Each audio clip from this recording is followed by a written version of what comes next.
नमस्कार दोस्तों, कलयुग के चमत्कार संतों की वाणी में आप सबका स्वागत है। दोस्तों, अभी तक हमने सुना है कार्तिक महात्म्य का 17वां अध्याय।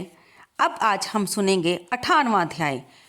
अभी तक हमने ये सुना कि तीनों देवियों ने माँ लक्ष्मी, माँ सरस्वती और माँ गौरा ने देवताओं को स्तुति करने पर उन्हें 3 बीज दिए कि इसे विष्णु भगवान के पास बो देना। अब हम सुनेंगे कि इन बीजों से क्या उत्पन्न होता है। नारद जी बोले, हे राजन, उन बोए हुए बीजों में 3 वनस्पति हुई, धात्री यानी कि आंवला, मालती और तुलसी। सरस्वती के बीज से धात्री, लक्ष्मी के बीज से मालती और गौरी के बीज से तुलसी उत्पन्न हुई।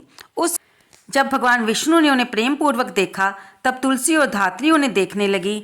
लक्ष्मी ने ईर्ष्या करके जो बीज दिया था उससे उत्पन्न स्त्री लक्ष्मी से ईर्ष्या करने वाली हुई, इस कारण उसका नाम अति बड़बड़ी रखा गया। ये निंदित हुई। धात्री और तुलसी विष्णु जी को प्रीति देने वाली हुई। विष्णु जी अपना दुख भूलकर देवताओं को साथ ले वैकुंठ भवन पधारे। इसी कारण कार्तिक के व्रत व उद्यापन में तुलसी के पास विष्णु जी का पूजन होता है। तुलसी का वृक्ष सब पापों को हरने वाला और कामों को पूर्ण करने वाला है। जहाँ तुलसी होती है वहाँ जमदूत नहीं आते, ना ही वे लोग जमराज का दर्शन करते हैं। नर्मदा का दर्शन, गंगा स्नान और तुलसी के वृक्ष लगाने व पालने से, पानी देने से, दर्शन करने से व स्पर्श मात्र से ही मनुष्य के वाणी, मन और काम के पाप जल जाते हैं, यानी कि नष्ट हो जाते हैं। जो तुलसी की मंजरियों से भगवान विष्णु व शिव की पूजा करता है वह गर्भ में नहीं आता और मुक्ति को प्राप्त हो जाता है। पुष्कर जैसा तीर्थ, गंगा जैसी नदी, वासुदेव जैसे देवता तुलसी दल में निवास करते हैं। तुलसी की जड़ की रज लगाकर प्राणों का त्याग करने वाला पापों से मुक्त होकर विष्णु के समीप रहता है। तुलसी की लकड़ी धारण करने से पाप स्पर्श नहीं करते। हे राजन, तुलसी की छाया में किया गया श्राद्ध अक्षय होता है, अतः वही पिंड देना चाहिए। और आंवले की छाया में पिंड दान से नरक में भी पितृ मुक्त हो जाते हैं।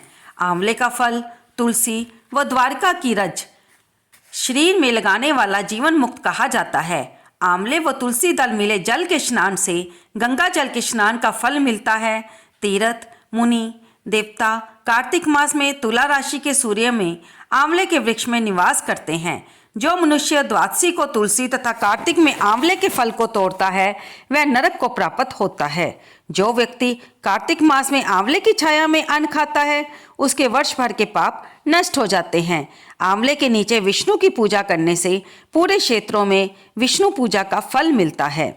विष्णु की महिमा की भांति तुलसी व आंवले का महात्म्य भी ब्रह्मा नहीं कह सकते।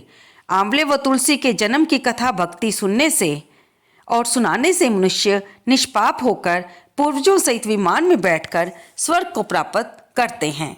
तो दोस्तों, यहाँ पर हमारा 18वां अध्याय भी समाप्त होता है।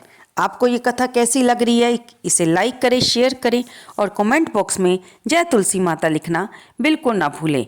इस अध्याय में हमने ये जाना कि किसके बीज से धात्री देवता उत्पन्न हुए, किसके बीज से तुलसी और बबरी पैदा हुई और तुलसी और आंवले का पौधा किस प्रकार से भगवान को प्रिय लगा और पूजनीय हुआ।